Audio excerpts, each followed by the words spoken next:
কোরবানির পশু ভাগে কিনলে কখনো দুই ব্যক্তির সাথে কিনবেন না। এই যে এখন অনেকে কোরবানির পশু কিনছেন, পশু কেনার চিন্তা ভাবনা করছেন, এটা মাথায় রেখে কোরবানির পশু ভাগে আপনি কোরবানি দিবেন।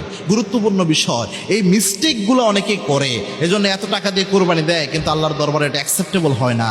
অনেক ক্ষেত্রে কোরবানিটা বাতিল হয়ে যায়। তার মধ্যে এক নাম্বার হচ্ছে ভাগে শরীকে কোরবানি দেওয়ার সময় এটা মাথায় রাখবেন যে যে ব্যক্তির সাথে আপনি ভাগে কোরবানি দিচ্ছেন সে সুস্পষ্ট হারামখোর কিনা। অনেকে রয়েছে স্পষ্ট সুদখোর, আপনি জানেন, স্পষ্ট ঘুষখোর, তার টাকাটা বেশিরভাগই হারাম টাকা। এই ব্যক্তির সাথে আপনি কখনোই কোরবানি দিয়েন না, এটা মারাত্মক একটা বিষয়। আপনি প্রয়োজনে একটা খাসি দেন, কিন্তু তার সাথে ভাগে গরু দিতে যায়েন না, এটা কিন্তু মারাত্মক ভুল হবে আপনার। কেননা আল্লাহ রাব্বুল আলামিন নিজে পবিত্র, ইন্নাল্লাহা তাইয়্যিব, আল্লাহ রাব্বুল আলামিন নিজে পবিত্র।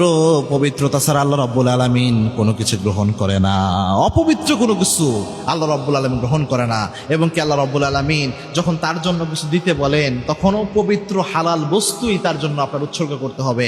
হারাম কোনো কিছু দিলে আপনার কাজ হবে না। এখন আপনি নিশ্চিত যে একজন ব্যক্তি হারামখোর, তার সাথে আপনি কোরবানি দিয়েন না। দুই নাম্বার হচ্ছে, যদি কোনো ব্যক্তির ব্যাপারে দেখেন তার নিয়তে গণ্ডগোল, সে প্রথমেই চিন্তা করতেছে যে ভাই 50, 60, 70 হাজার টাকা দিয়ে একটা কোরবানি দিব, গোস্ত যেন রুষ্টপুষ্ট হয় এরকম একটা কিনতে হবে, ঠকা যাবে না ভুলেও, তার পুরো কনসেন্ট্রেশনে শুধু গোস্ত যেন কম না হয়, এরকম একটা চিন্তা ভাবনা।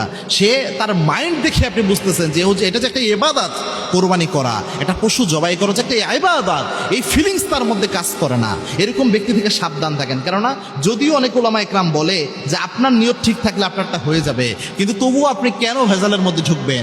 আপনি এই দুইটা জিনিস শুধু সতর্ক থেকে তারপরে শরীক নির্ণয় করেন, তাহলে ইনশাল্লাহ আপনি অনেক কিছু থেকে বেঁচে যাবেন।